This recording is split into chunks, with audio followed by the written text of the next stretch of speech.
कहानी की शुरुआत में हमें रशिया की एक खतरनाक जेल को दिखाया जाता है, जहां कुछ अमीर लोग मौत की सजा पाए हुए एक कैदी को खरीदने आए थे। उस खूंखार कैदी की ताकत का नमूना दिखाने के लिए वार्डन ने कुछ लोगों को उसकी सेल में भेजा और उन्हें उससे लड़ने को कहा। अगर वो नहीं लड़ते तो वार्डन उन्हें वैसे भी मार डालता, इसलिए सब एक साथ उस पर टूट पड़ते हैं। उनके बीच जबरदस्त लड़ाई होती है, पर वो तीन और वो अकेला होने के बावजूद कोई भी उस कैदी के आगे टिक नहीं पाता। ये पूरी लड़ाई एक आदमी अपने कैमरे में रिकॉर्ड कर लेता है और जैसे ही ये वीडियो ब्रेक नाम के आदमी के पास पहुंची, उसने तुरंत उसे अपने शो के लिए सिलेक्ट कर लिया, जिसके बाद वो वार्डन को उसकी मुंह मांगी कीमत देकर उस कैदी को खरीद लेते हैं।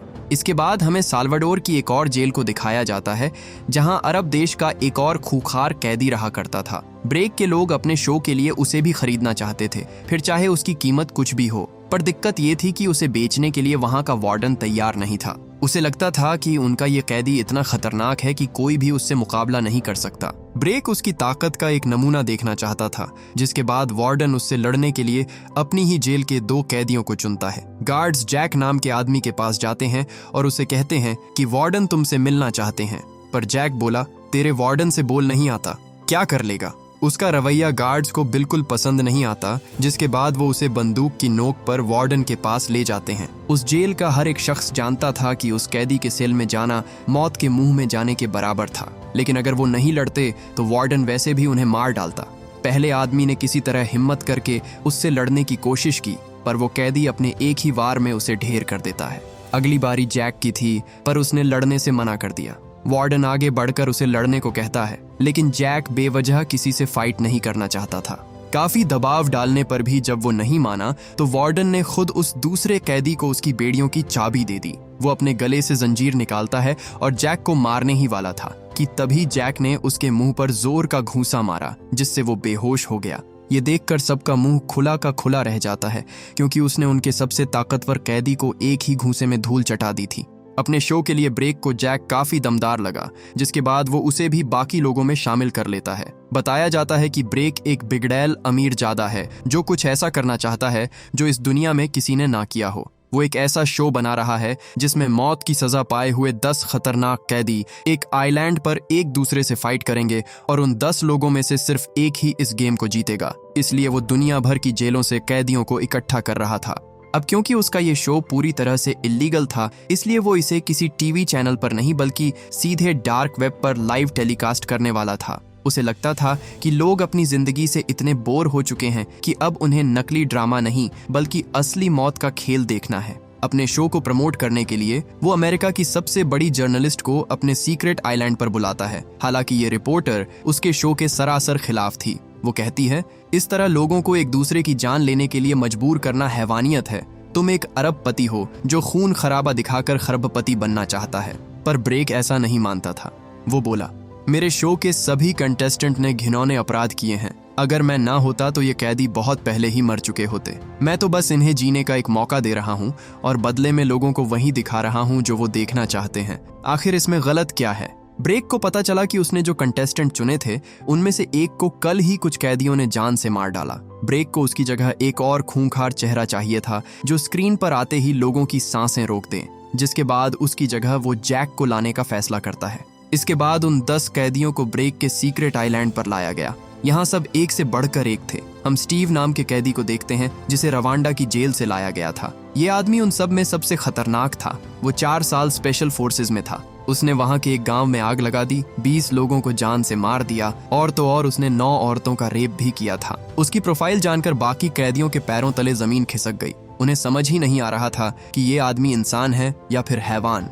इसके अलावा उनके पास एक जापानी, कुछ मैक्सिकन और रशिया के कैदी भी थे, जिनके गुनाहों की लिस्ट भी कुछ कम छोटी नहीं थी। हालांकि इन सब के बावजूद ब्रेक जॉन में कुछ ज्यादा ही दिलचस्पी दिखा रहा था, क्योंकि उसे उसके बैकग्राउंड के बारे में कुछ नहीं पता था। ब्रेक ने बताया कि तुम सबको एक टापू पर ले जाया जाएगा, जहां तुम एक दूसरे से लड़ोगे और जो आखिर में जिंदा बचेगा वो मालूम माल हो जाएगा। ब्रेक ने देखा कि जैक के गुनाहों की लिस्ट बहुत छोटी थी। इस तरह तो दर्शक उससे बिल्कुल नफरत नहीं करते। वो जैक से क्राइम्स के बारे में कुछ सवाल पूछता है ताकि उसे लिस्ट में ऐड कर सके, लेकिन जैक उसके किसी भी सवाल का सीधे मुंह जवाब नहीं देता, जिससे ब्रेक को उस पर गुस्सा आ गया। वो अपनी मर्जी से एक लिस्ट बनाता है जिसमें उसने लिखा कि जैक उग्रवादियों की गैंग का है जिसने एक चर्च को उड़ा दिया। इसके बाद FBI के हाथों से भागकर सेंट्रल अमेरिका पहुंचा, जहां उसने एक अस्पताल उड़ा दिया जिसमें सैकड़ों औरतें और बच्चे मारे गए। ये सब सुनकर जैक समझ गया कि वो एक नंबर का साइको है। वो कहता है, मुझे नहीं पता तुम कौन हो और मुझे परवाह भी नहीं, पर मैं ऐसे खेल नहीं खेलता।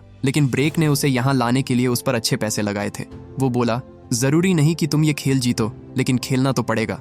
इसके बाद एक आदमी उन्हें इस गेम के रूल्स बताता है। उन सब के पैरों में एक बम लगा हुआ था जिसमें इतना बारूद है कि उनके चिथड़े उड़ाने के लिए काफी था। वो बोला, अब से 30 घंटे बाद इसे जिस काम के लिए बनाया गया है वो इसे पूरा करेगा। इस बम के फटने की 2 वजह हो सकती है।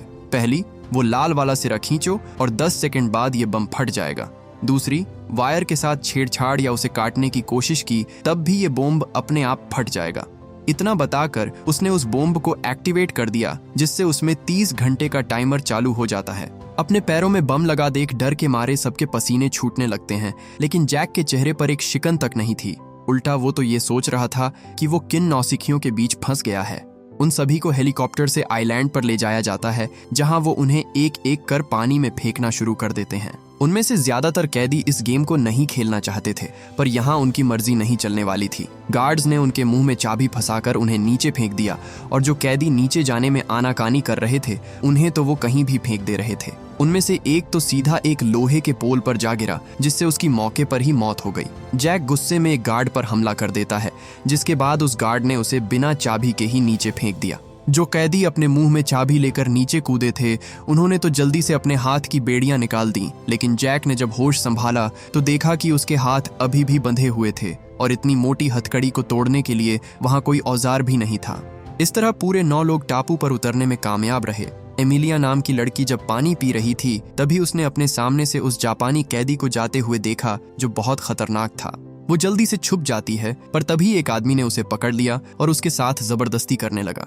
वो उसे मारने से पहले उसके साथ गलत काम करने की सोचता है, लेकिन एमिलिया ने अपने शातिर दिमाग का इस्तेमाल करते हुए पास पड़ी लकड़ी का टुकड़ा उसकी गर्दन में घुसा दिया। वो जल्दी से उसके पैर में लगे बम का लाल सिरा खींच देती है, जिससे एक जोरदार धमाका हुआ और उसके चिथड़े उड़ गए। ये सब वहां लगे कैमरे रिकॉर्ड कर रहे थे। उसके मरते ही लाइव वॉचिंग बढ़कर 5 मिलियन हो जाती है, क्योंकि लोगों को यकीन हो गया था कि ये गेम बिल्कुल असली है। उन्होंने जैसा सोचा था सब कुछ वैसा ही चल रहा था, लेकिन ब्रेक की गर्लफ्रेंड जूलिया अब कहीं ना कहीं इससे पीछे हटती नजर आ रही थी। पहली बार उसे अपने फैसले पर पछतावा होने लगा था। उधर हम पाको नाम के कैदी को देखते हैं, जो अपनी वाइफ रोजा को ढूंढ रहा था। मौका पाते ही जैक ने उसे धर दबोचा और उसका गला दबाने लगा, पर वो एक दूसरे को मारना नहीं चाहते थे। पाको बोला, मेरा तुम्हें चोट पहुंचाने का कोई इरादा नहीं है, मैं बस अपनी बीवी को ढूंढ रहा हूँ। जैक ने उसकी मजबूरी समझी और उसे जाने दिया। बदले में पाको भी उसे अपनी हथकड़ी की चाबी देता है और वहां से चला जाता है। जैक को आखिरकार उन बेड़ियों से छुटकारा मिल जाता है, पर खतरा अभी टला नहीं था।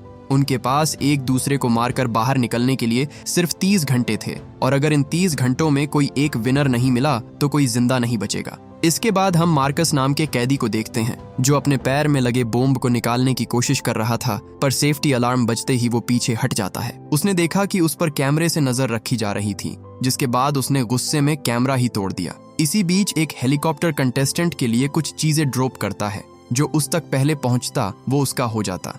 खुशकिस्मती से मार्कस उस बैग तक पहुंचने वाला पहला शख्स था। उसने जब बैग खोला तो उसे उसके अंदर कुछ खाने पीने की चीजें और एक धारदार चाकू मिला, जिससे वो किसी को भी मार सकता था। ये सब पाकर उसकी खुशी का तो ठिकाना ही नहीं रहता, पर तभी वहां वो जापानीज कैदी पहुंच गया। मार्कस उसे शांत दिमाग से काम लेने को कहता है, पर मिनाटो उसकी भाषा नहीं समझता और उस पर हमला कर देता है। वो इतना फुर्तीला था कि उसने एक ही वार में मार्कस का चाकू दूर गिरा दिया, जिसके बाद उसे हाथ से लड़ना पड़ता है। मार्कस ने उस बॉम्ब के लाल सिरे को खींचकर उसे उड़ाने की कोशिश की, लेकिन मिनाटो ऐसा होने नहीं देता। आखिर में वो उसे चकमा देकर भागने में कामयाब हो जाता है। मिनाटो ने उसका पीछा किया, पर कुछ दूर चलकर उसकी मुलाकात स्टीव से हुई, जो वहीं बैठा उसका इंतजार कर रहा था। वो बोला, मैंने तुझे उस अफ्रीकन से लड़ते हुए देखा, तेरा साइज देखकर तो मैं धोखा खा गया, तू तो सच में बहुत खतरनाक है। दोनों चाहते तो आपस में लड़कर एक दूसरे को मार सकते थे, पर स्टीव इस गेम को अलग तरीके से खेलना चाहता था। वो बोला, देख मेरी बात सुन, क्यों ना हम पहले यहाँ की गंदगी को साफ कर लें, बिल्कुल एक टीम की तरह। उसके बाद सिर्फ मैं और तू लड़ेंगे। मिनाटो को उसका ये आइडिया अच्छा लगा, क्योंकि ऐसे उनके जिंदा रहने के चांसेस ज्यादा थे। उधर हम जैक को देखते हैं जो रेडियो टावर को ढूंढने की कोशिश कर रहा था ताकि मदद बुला सके, पर तभी उसका सामना उस रशियन फाइटर से होता है। जैक उससे लड़ना नहीं चाहता था। वो बोला, आगे मत बढ़ना पहलवान, अगर शांत रहोगे तो मुझे कोई प्रॉब्लम नहीं। पर रशियन फाइटर कहाँ किसी की सुनने वाला था। उसने जैक पर हमला कर दिया और उसे बुरी तरह मारने लगा। जैक उसे उठाकर पटक देता है, जिसके बाद उसने उसे बुरी तरह चौंक कर दिया। वो बस उसे शांत करना चाहता था, इसलिए उसने पकड़ ढीली कर दी, पर वो रशियन फाइटर उसका एहसान मानने की बजाय बॉम्ब का लाल सिरा खींचने की कोशिश करता है। जैक जल्दी से पीछे हट गया और दोनों फिसलकर चट्टान से नीचे गिर जाते हैं। रशियन फाइटर जैक को मारने ही वाला था कि तभी जैक ने नोटिस किया कि उसके पैर से वो लाल सिरा निकल गया है। वो कभी भी फट सकता था, इसलिए जैक ने पास पड़ा पत्थर उठाया और उसके सर पर दे मारा, जिससे वो नीचे गिर जाता है। एक जोरदार धमाके के साथ उसके शरीर के टुकड़े हो गए। डायरेक्टर उसके फटने का स्लो मोशन में रिप्ले करते हैं, जिससे उनके शो की लाइव वॉचिंग 12 मिलियन तक चली गई। अचानक से एक वेबसाइट पर इतना सारा ट्रैफिक आते ही वो सब FBI की नजर में आ जाते हैं, पर वो एक कंप्यूटर के जरिए इसे पूरी दुनिया को दिखा रहा था, जिस वजह से उसे पकड़ना इतना आसान नहीं था। इंटरपोल से उन्हें पता चला कि वो आइलैंड साउथ पैसिफिक में कहीं है, पर परेशानी ये थी कि वहाँ 2000 से भी ज्यादा आइलैंड थे। ऐसे में उसे ढूंढना भूसे के ढेर में सुई ढूंढने जैसा था। FBI ने शो के सारे कंटेस्टेंट के क्रिमिनल रिकॉर्ड निकाले, पर उन्हें जैक के बारे में कोई इन्फॉर्मेशन नहीं मिली, मानो वो है ही नहीं। पर तभी उन्हें किसी का फोन आया जो खुद को जैक के बचपन का दोस्त बताता है। ऑफिसर ब्रैड को पता चला कि उसकी एक वाइफ और 2 बच्चे भी हैं, जिनसे वो पिछले 1 साल से नहीं मिला था। वो जल्दी से उसकी वाइफ एमा को फोन लगाता है और उसे बताता है कि उसके पति की जान खतरे में है। एमा ने जब वो वेबसाइट खोली तो उसे वहां जैक देखने को मिला, जो उस रशियन फाइटर के हाथों मरते मरते बचा था। उसे पता चला कि जैक एक बेहद ही खतरनाक शो का हिस्सा है और शो की वेबसाइट पर उसके बारे में बहुत सारा झूठ लिखा हुआ था।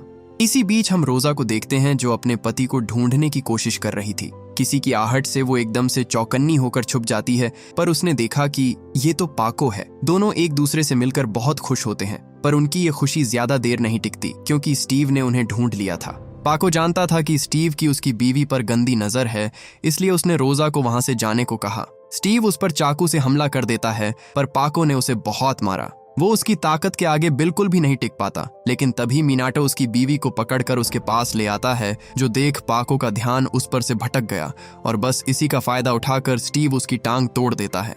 उन्होंने उसे एक पेड़ से बांध दिया और उसकी आंखों के सामने उसकी बीवी के साथ जबरदस्ती करने लगे। टांग टूटी होने की वजह से पाको बहुत दर्द में था। वो उनसे गुहार लगाता रहा कि रोजा को छोड़ दें, पर स्टीव एक वैसी दरिंदा था। जब रोजा ने खुद को बचाने की कोशिश की तो उसे गुस्सा आ गया और उसने उसे बहुत मारा। ब्रेक कहता है, इस सीन को कितने एंगल से कवर कर सकते हैं, जिस पर डायरेक्टर ने उसे बताया कि यही एक एंगल है। ये शॉट उनके किसी काम का नहीं था, जिसके बाद ब्रेक ने लाइव क्रू को उनके पास भेजा। स्टीव पाको की आंखों के सामने उसकी वाइफ का रेप करता है और ब्रेक ये सब बिना किसी सेंसरशिप के पूरी दुनिया में दिखा रहा था। सिर्फ इस सीन की वजह से उनकी लाइव वॉचिंग 15 मिलियन पहुंच जाती है, पर यह इतना दर्दनाक था कि स्टूडियो में बैठे लोगों से भी ये देखा नहीं जाता। जूलिया कहती है, बंद करवाओ ये सब।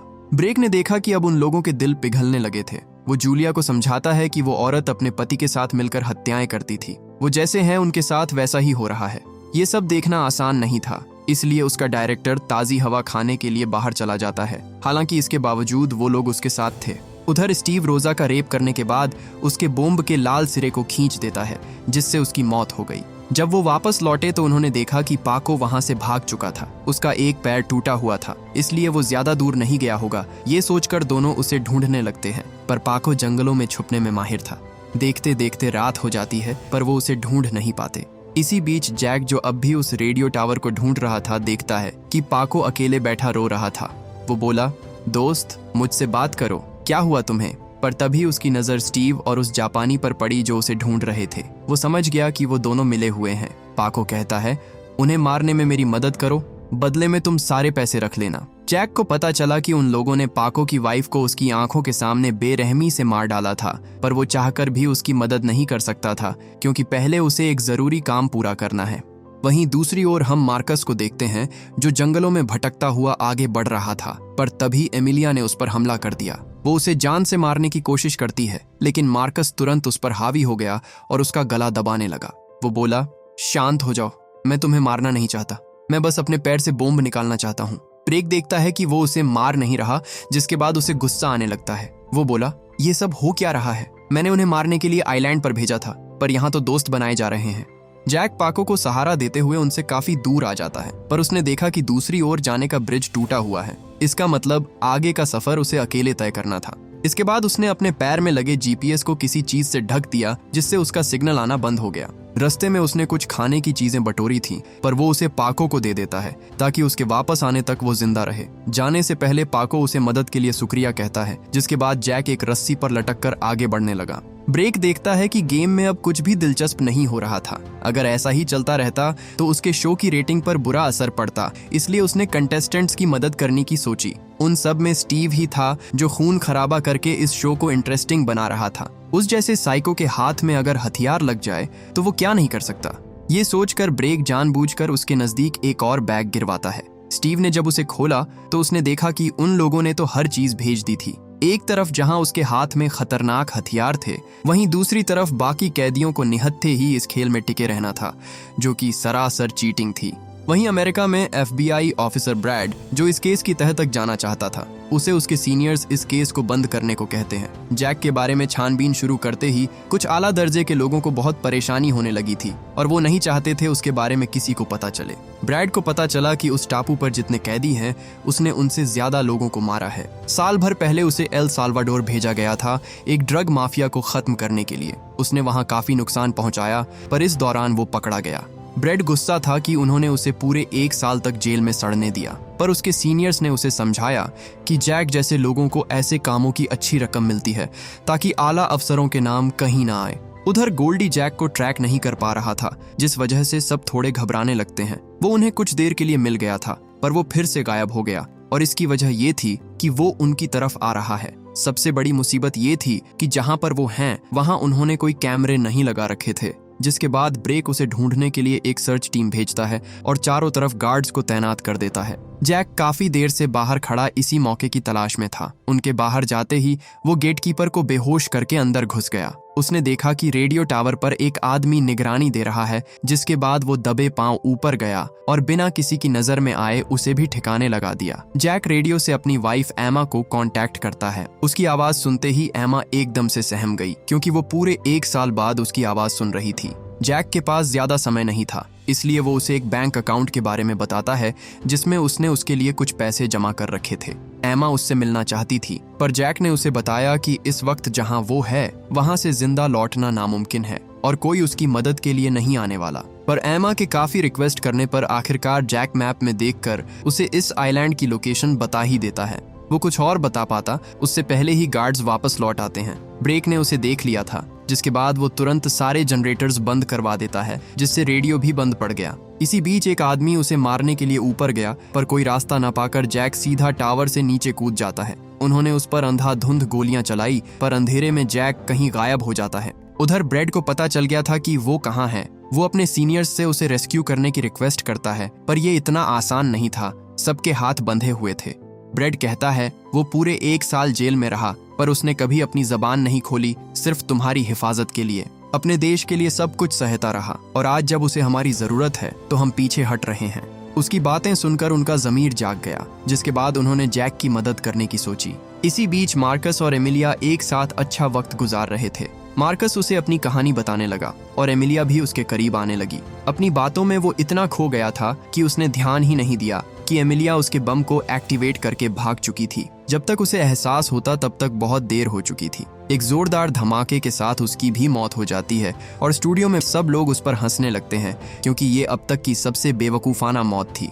सूरज अभी निकला भी नहीं था और बुरे दिन की शुरुआत हो गई थी। गोल्डी ने जब चैनल चेंज किया तो देखा कि स्टीव ने पेको को ढूंढ लिया है। वो घायल पेको को बुरी तरह पीटते हैं, जो गोल्डी से देखा नहीं जाता, और वो बाहर आकर उल्टी कर देता है। जूलिया कहती है हमें ये सब अभी इसी वक्त रोकना होगा, जिसके बाद दोनों ब्रेक के पास जाते हैं। उन्हें पता चल गया था कि उसने ही स्टीव को पेको की लोकेशन के बारे में बताया था ताकि वो उसे मार सके। गोल्डी कहता है अब बहुत ज्यादा हो रहा है, हमने शायद हद पार कर दी। ब्रेक, जो उन दोनों की चिक चिक से तंग आ चुका था, कहता है तुम दोनों जानते थे कि शो में क्या होने वाला है। अब जब सब सही चल रहा है तो तुम्हारे अंदर इन लोगों के लिए हमदर्दी आ गई। उसके जाने के बाद ब्रेक जूलिया को कसकर थप्पड़ मारता है, क्योंकि वो उसका साथ देने के बजाय उसके रास्ते का कांटा बन रही थी। उधर जब जैक पुल पर वापस लौटा तो उसने देखा कि स्टीव और उस झलमूरे ने पेको को पकड़ लिया है। वो उसे बहुत टॉर्चर करते हैं, जिसके बाद स्टीव ने उसकी छाती में तीर मार दिया और अगर इतना कम था तो वो उसे जैक के सामने जिंदा जला डालते हैं, जो देख जैक का खून खौल उठा। सुबह होते ही वो दोनों उसे ढूंढने लगते हैं। उन दोनों के पास हथियार थे, जबकि जैक सिर्फ अपना बचाव ही कर सकता था। वो अपने दोनों हाथों में रोड बांध लेता है ताकि चाकुओं के वार से बच सके। इसके बाद वो मिनाटो के सामने आ खड़ा हुआ और उसे देखते ही वो जापानी उस पर पागलों की तरह टूट पड़ा। उसने उस पर कई हमले किए, पर रोड की वजह से उसे एक भी कट नहीं लगता। स्टीव ने देखा कि मिनाटो उससे लड़ रहा है। वो चाहता तो उसी वक्त उसकी मदद कर सकता था, पर उसने ऐसा नहीं किया और उसे पिटने दिया ताकि वो कमजोर हो जाए। जब उसे लगा कि अब उसमें और लड़ने की हिम्मत नहीं बची तो स्टीव ने जैक पर हमला कर दिया। जैक सही वक्त पर वहां से भाग निकलता है, पर उन दोनों ने उसका पीछा किया और उसे घेर लिया। जैक बचने के लिए एक बंकर में छुप जाता है, पर वहां एमिलिया पहले से छुपी हुई थी। जैक उसे शांत रहने को कहता है, लेकिन तभी स्टीव ने तीर मारकर उसे भी घायल कर दिया। इसके बाद वो उसके बंकर में जलती शराब की बोतलें फेंककर उसमें आग लगा देते हैं, जिससे अंदर मौजूद सारे कैमरे जलकर राख हो गए। जैक अगर बाहर निकलता तो स्टीव उसे तीरों से छल्ली कर देता और अगर अंदर रहता तो जलकर मारा जाता, पर खुशकिस्मती से उसे बाहर निकलने का दूसरा रास्ता मिल जाता है। उसने एमिलिया को भी अपने साथ चलने को कहा, पर वो जानती थी कि वो नहीं बच पाएगी, जिसके बाद उसने अपने बम को एक्टिवेट कर दिया, जिससे वहां एक बड़ा धमाका होता है। स्टीव को लगा कि वो मर गया और अब सिर्फ वो दोनों ही बचे हैं। उसने वादा किया था कि वो दोनों आखिर में सिर्फ हाथों से लड़ेंगे, पर स्टीव के खून में तो पहले से मक्कारी भरी हुई थी। वो अपना हथियार नीचे नहीं रखता, जिसके बाद मिनाटो वहां से भाग खड़ा हुआ। स्टीव उसका पीछा करता है, पर जल्द ही उसके सारे तीर खत्म हो गए। मिनाटो उसका इंतजार कर ही रहा था कि तभी वहां जैक आ जाता है, जो उस धमाके से बच निकला था। मिनाटो उसे मारने की कोशिश करता है, पर इस बार भी उसका वही हाल हुआ जो पिछली बार हुआ था। उनकी इस लड़ाई में स्टीव भी बीच में कूद पड़ा, पर जैक अकेला उन दोनों पर भारी पड़ रहा था। आखिर में वो मिनाटो को मार डालता है, जो देख स्टीव डर के मारे भाग खड़ा हुआ। जैक उसका पीछा करता है और जल्द ही वो एक डेड एंड पर पहुंच गए, जहां से आगे जाने का कोई रास्ता नहीं था। जैक बोला, अब लड़ना सिर्फ तू और मैं, पर स्टीव कहता है आज मूड नहीं है, और इतना कहकर उसने पहाड़ी से छलांग लगा दी। जैक उसे आज ही मारना चाहता था, जिसके बाद वो भी नीचे कूद जाता है। जब वो पानी से बाहर निकला तो स्टीव कहीं गायब हो चुका था। ये शो बहुत दिलचस्प मोड़ ले चुका था, पर ब्रेक जानता था कि स्टीव एक नंबर का डरपोक है। बिना हथियार के वो बाहर नहीं आएगा, जिसके बाद उसने उसके लिए फिर से कुछ हथियार भेजे। गोल्डी को बिल्कुल पसंद नहीं आता कि वो हर बार उस पागल की मदद कर रहा था, पर फिलहाल चुप रहने में ही उसकी भलाई थी। जैक को ढूंढते हुए स्टीव को दो आदमी मिले, जो छुपकर उसे रिकॉर्ड कर रहे थे। वो कहते हैं, हम बस कैमरामैन हैं, पर कोई उसकी फिल्म बनाए ये स्टीव को बिल्कुल पसंद नहीं था, इसलिए वो उन दोनों को मार डालता है। उसने अपने चारों ओर नजर दौड़ाई, पर जैक पीछे से उस पर हमला कर देता है। हाथापाई के दौरान स्टीव के हाथों से गन छूटकर नीचे गिर जाती है, जिसके बाद उसने अपनी जेब से चाकू निकाला, लेकिन जैक उसे भी नीचे गिरा देता है। अब उनकी लड़ाई बराबरी की थी, पर स्टीव जैसा बुजदिल कहाँ ही जैक जैसे फौलादी आदमी के सामने टिक पाता। जैक घूंसे मार मार कर उसकी हालत खराब कर देता है। वो उसका काम तमाम करने ही वाला था कि तभी पता नहीं कहां से स्टीव के हाथ चाकू लग गया, जिससे वो जैक पर हमला कर तुरंत बंदूक उठा लेता है। जैक ने बचने की पूरी कोशिश की, पर तभी उसे एक गोली लग जाती है, जिससे वो चट्टानों से टकराता हुआ सीधा नदी में जा गिरा। अब कोई चांस ही नहीं था कि वो जिंदा बच जाए, जिसके बाद स्टीव को इस शो का विनर घोषित कर दिया जाता है। शो खत्म होते ही वो जर्नलिस्ट जिसे ब्रेक ने इंटरव्यू दिया था टीवी पर आती है और अपना दुख जाहिर करते हुए कहती है, इंटरव्यू के बाद मुझे सिर्फ एक आदमी पर गुस्सा आ रहा था, लेकिन पिछले 24 घंटों में लाखों करोड़ों लोगों ने उसकी वेबसाइट पर लॉगिन किया और इस कामयाबी को देखते हुए मेरा गुस्सा शांत हो चुका है। मुझे अफसोस है कि हम दूसरों की मौत का तमाशा देख रहे हैं, उसके मजे उठा रहे हैं। ऐसा नहीं लगता कि दोषी हम हैं। ये शब्द सुनते ही जो लोग इस शो को एंजॉय कर रहे थे, उनके चेहरे शर्म से नीचे झुक जाते हैं और उन्हें समझ आता है कि असली दरिंदे स्क्रीन के अंदर नहीं बल्कि बाहर बैठे हैं। 200 देशों के 40 मिलियन लोगों ने एक साथ इस शो को देखकर इसे दुनिया का सबसे कामयाब शो बना दिया था और अब बस विनर को उसका इनाम देना रह गया था। ब्रेक ये सब फुर्सत से करने वाला था, लेकिन उसे अपने आदमी से पता चला कि 1 घंटे में यूएस मिलिट्री उसे अरेस्ट करने आ रही है। वो जूलिया समेत अपने पूरे क्रू को छोड़कर भागने की फिराक में था। गोल्डी उसकी चाल समझ जाता है और उसे धमकी देता है कि वो सब कुछ बता देगा, पर वो ऐसा करता उससे पहले ही उन्होंने उसे मार डाला। अब क्योंकि स्टीव जीत चुका था, इसलिए वादे के मुताबिक उसने उसके पैर से बॉम्ब निकाल दिया, लेकिन वो उसे जीती हुई रकम की फूटी कौड़ी नहीं देने वाला था। स्टीव बोला, फालतू की बात मत कर, चल मेरे पैसे निकाल। पर ब्रेक कहता है, तुम जीते क्योंकि मैंने तुम्हें जीतने दिया, इसलिए जो मिला है उसमें खुश रहो। उसे इतनी जल्दी में देख स्टीव समझ गया यहाँ कुछ तो गड़बड़ है। उसके जाते ही वो सिगरेट लेने के बहाने गार्ड्स के करीब आया और उन्हें मारकर फरार हो गया।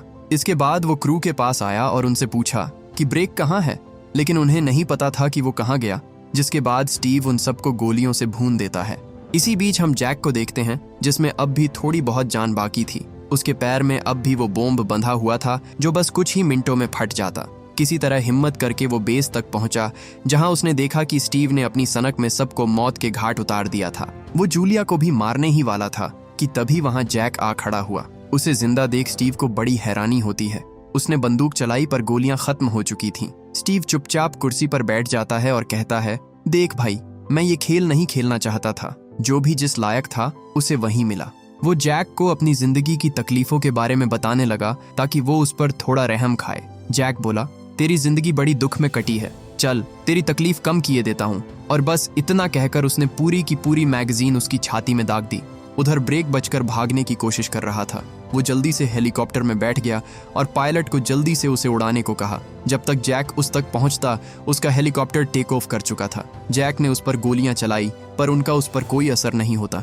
ब्रेक की खुशी का तो ठिकाना नहीं रहता, क्योंकि अब वो उसका कुछ नहीं बिगाड़ सकता था। इसी बीच वहां जूलिया आ जाती है, जिसने जैक को वो बम थमाया जिसका टाइम बस खत्म ही होने वाला था। जैक बिना देर किए उसे सीधा उसके हेलीकॉप्टर में फेंक देता है। ब्रेक ने उसे दूर हटाने की कोशिश की, पर सीट बेल्ट बंधी होने के कारण वो उस तक नहीं पहुंच पाता। टाइम खत्म होते ही एक जोरदार धमाके के साथ उसका हेलीकॉप्टर सीधा एक चट्टान से टकरा जाता है और इस तरह एक साइको बिलियनियर अपने ही बनाए हुए खूनी खेल का शिकार बन गया। जैक के पास भी जीने के लिए बस कुछ ही मिनट बचे हुए थे, पर जूलिया ने जैक को एक चाबी दी जिससे वो उस बम को डीएक्टिवेट कर सकता था। आखिर में हमें दिखाया जाता है कि यूएस मिलिट्री ने जैक को सक्सेसफुली रेस्क्यू कर लिया, जिसके बाद जैक अपने घर वापस लौट आता है। इसी के साथ ये मूवी यहीं खत्म हो जाती है। उम्मीद करता हूँ कि ये कहानी आपको पसंद आई होगी। ऐसी ही और वीडियोस के लिए हमारे चैनल को सब्सक्राइब करें। Thank you for watching.